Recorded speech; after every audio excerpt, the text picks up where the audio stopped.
are you? My name is Sherlock Holmes.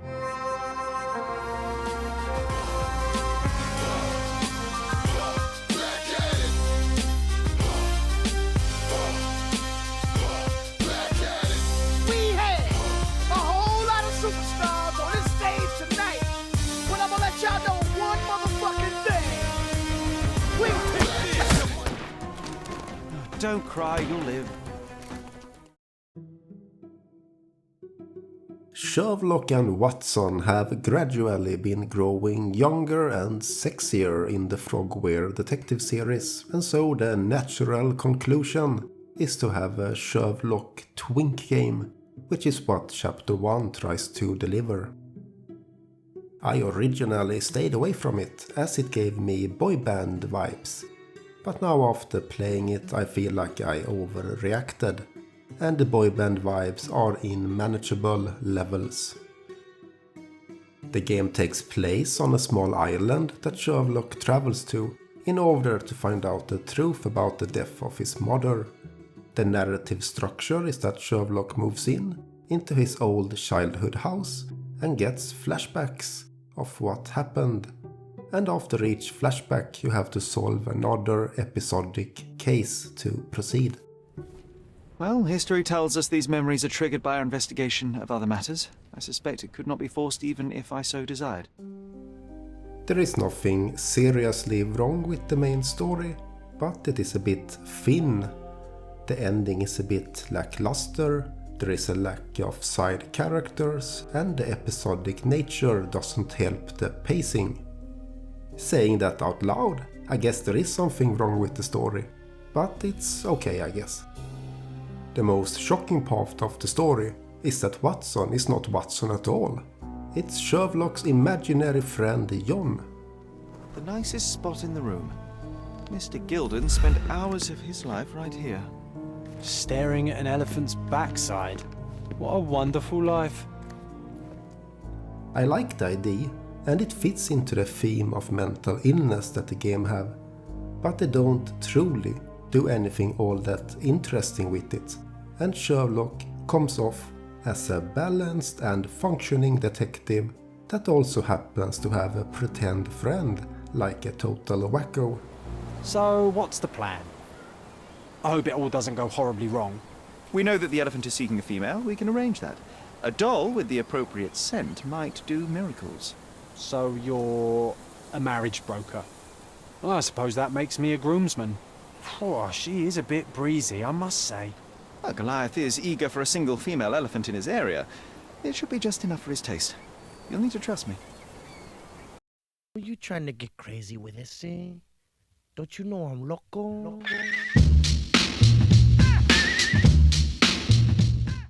I am a digger, you see, and I have heard of a dig site so deep it clogs your ears. I want to be there. Why are you telling me this? It's kind of a chicken move to not do anything with it, but despite this, I grew to like both Sherlock and John, so they did manage to bring them both to life. Same can be said about the city that the game takes place in. There are plenty of districts that all feel different, and it was nice to walk around the city. There are also nice and comfy indoor environments and nice background music to create a relaxing and comfy atmosphere. The game do have a problem with pop-ins and other smaller issues, which reminds you that this is a game made by a smaller studio.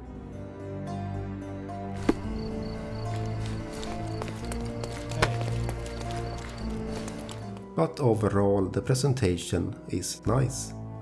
With all of that being said, I can't help but wonder how much effort it took to create this city compared to the smaller areas in the prior games. And while this game certainly wins in terms of scale, I am not sure that I would say that this game has comfier levels than the older games. Perhaps I am comparing apples to oranges, but there is a sense of quantity over quality to this game that also impacts the gameplay. The city is not really used all that well in this game, and while there are some cases where you track people in the streets, in most cases you get an address and then you go to the address where the case progresses. In terms of side content, there are small side cases which I liked, but other than that, you are limited to buying clothes, finding collectibles, and trying out challenge fights. Shoot him, boys!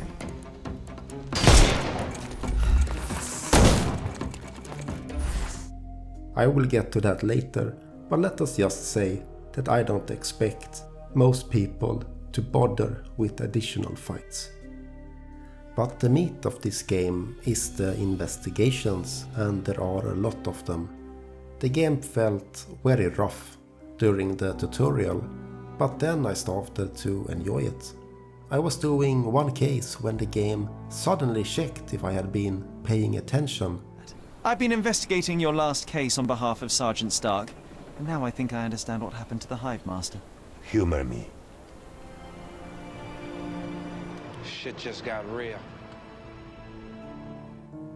It was just a wonderful feeling to be treated as a thinking adult.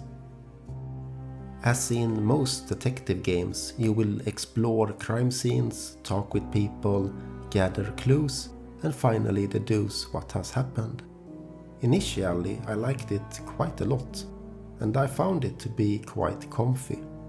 The more I played, the cracks started to appear, however, and while I still enjoyed myself, it became more apparent that it was a video game. That might sound silly, but what I mean is that the game is very modular, in the sense that the game has a bunch of activities that the developers combine to create a case. So for a typical case, you would inspect the crime scene, reproduce the crime,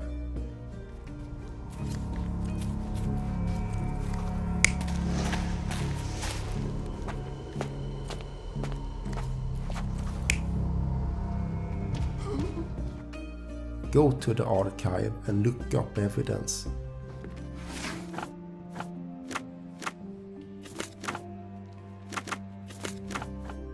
Dress up and ask people some questions. Excuse me, just one question. I don't think I'm rich enough to talk to you, sir.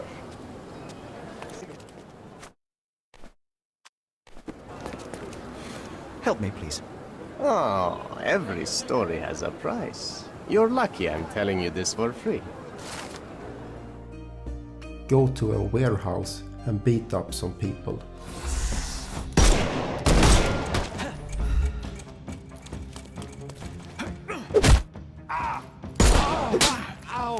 Take a rest, my friend. Give him the pepper snuff. Now it is of course the case that all games have a core gameplay loop, but in the older Sherlock Holmes games, I remember there being puzzle boxes and activities unique for each case. In chapter 1, I started to feel that I was doing the same modular activities over and over again. It doesn't help that some of them aren't that good. Eavesdropping is just pure nonsense. Sparkers for the dick.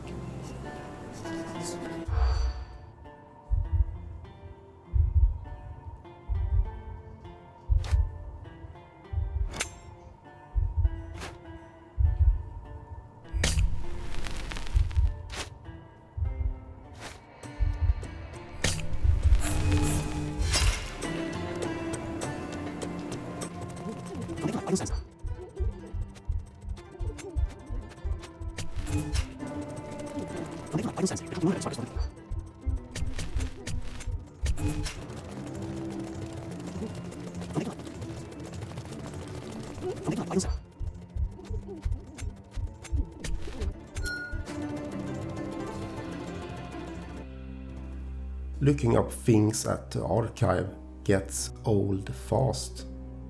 Chemical math homework is also not that exciting. And the combat is clunky at best and frustrating at worst. And it doesn't help that John will scream at you if you accidentally kill one of the thugs trying to murder you.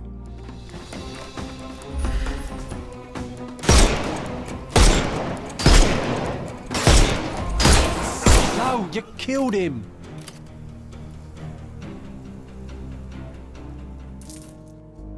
I don't want to whine too much about the modular nature of the game, as it is fine for the most part, but it grows old after a while, and I would prefer fewer cases that feels more unique.